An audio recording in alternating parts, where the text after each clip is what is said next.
A leitura de hoje será no livro de Romanos e de Pedro, começando no capítulo 1 de Romanos, a partir do versículo 18.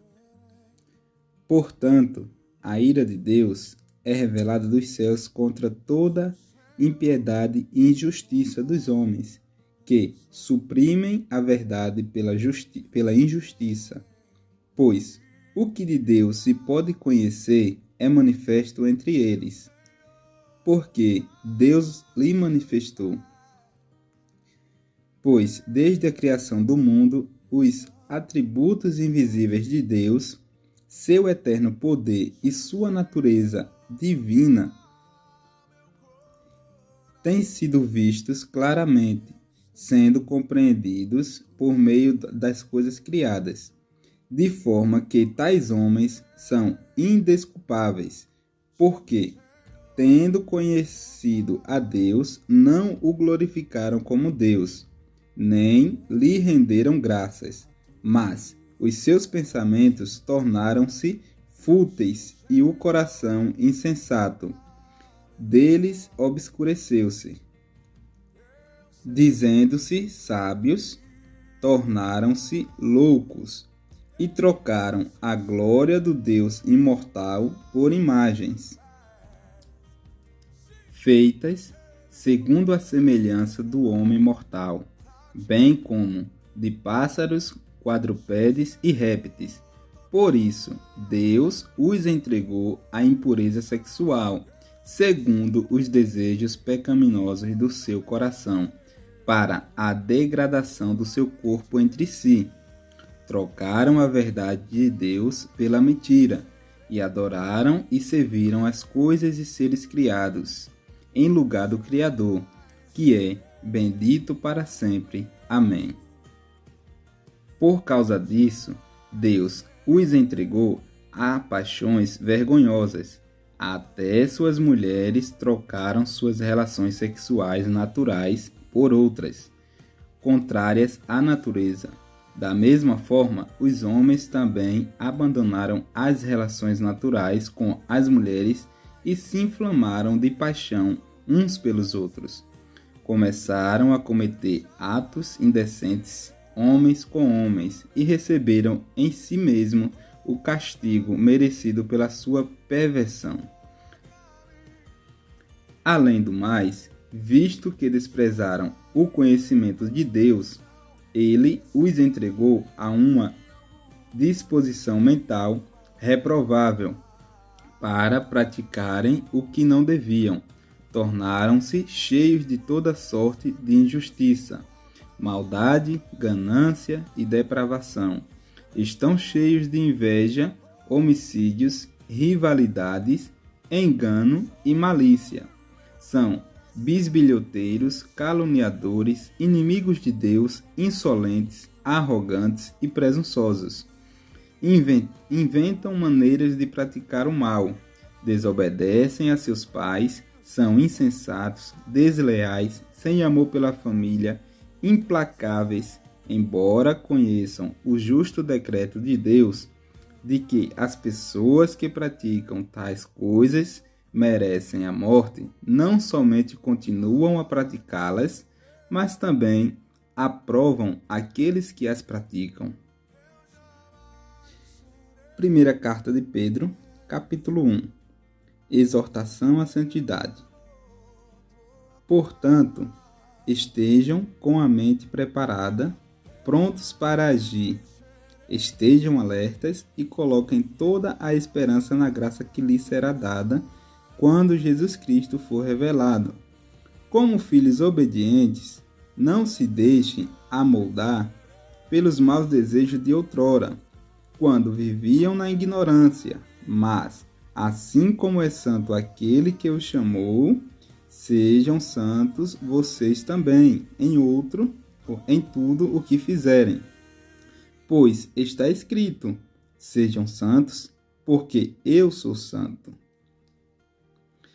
Uma vez que vocês chamam Pai aquele que julga imparcialmente as obras de cada um, portem-se com temor durante a jornada terrena de vocês, pois Vocês sabem que não foi por meio de coisas perecíveis como prata ou ouro que vocês foram redimidos da sua maneira vazia de viver, transmitida por seus antepassados, mas pelo precioso sangue de Cristo, como de um cordeiro sem mancha e sem defeito, conhecido antes da criação do mundo, revelado nestes últimos tempos em favor de vocês.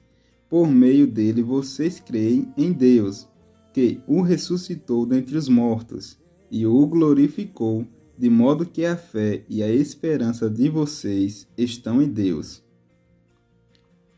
Agora que vocês purificaram a sua vida pela obediência à verdade, visando ao amor fraternal e sincero, amem sinceramente uns aos outros e de todo o coração. Vocês foram regenerados não de uma semente perecível, mas imperecível, por meio da palavra de Deus, viva e permanente, pois toda a humanidade é como a relva, e toda a sua glória como a flor da relva. A relva murcha e cai a sua flor, mas a palavra do Senhor permanece para sempre. Essa é a palavra que lhes foi anunciada. Primeira carta de Pedro, capítulo 4. Vivendo para Deus. Portanto, uma vez que Cristo sofreu corporalmente, armem-se também do mesmo pensamento, pois aquele que sofreu em seu corpo rompeu com o pecado, para que no tempo que lhe resta não viva mais para satisfazer os maus desejos humanos, mas sim para fazer a vontade de Deus. No passado, vocês já gastaram tempo suficiente fazendo o que agrada aos pagãos. Naquele tempo vocês viviam em libertinagem, na sensualidade, nas bebedeiras, orgias e farras e na idolatria repugnante. Eles acham estranho que vocês não se lancem com eles na mesma torrente de imoralidade, e por isso os insultam. Contudo, eles terão que prestar contas àquele que está pronto para julgar os vivos e os mortos. Por isso mesmo, o Evangelho foi pregado também a mortos, para que eles mesmos, julgados no corpo, segundo os homens, vivam pelo Espírito segundo Deus.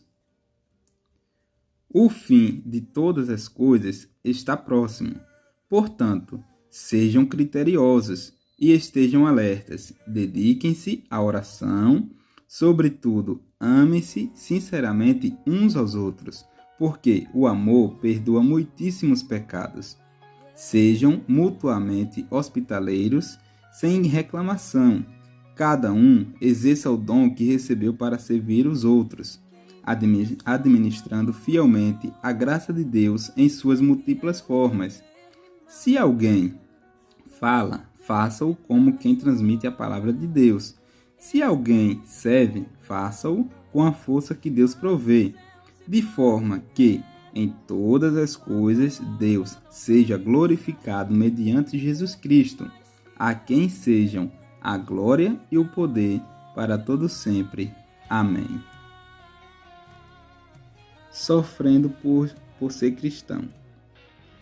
Amados, não se surpreendam com o fogo que surge entre vocês, para os provar, como se algo estranho lhes estivesse acontecendo.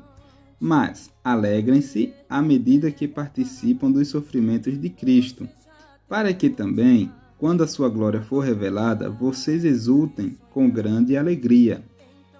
Se vocês são insultados por causa do nome de Cristo, felizes são vocês, pois o Espírito da glória, o Espírito de Deus, repousa sobre vocês.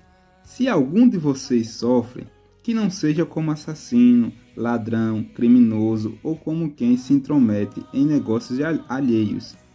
Contudo, se sofre como cristão, não se envergonhe, mas glorifique a Deus por meio desse nome. pois chegou a hora de começar o julgamento pela casa de Deus. E se começa primeiro conosco, qual será o fim daqueles que não obedecem ao Evangelho de Deus? E se o justo é difícil ser salvo, que será do ímpio e pecador? Por isso mesmo, aqueles que sofrem de acordo com a vontade de Deus devem confiar sua vida ao seu fiel Criador e praticar o bem.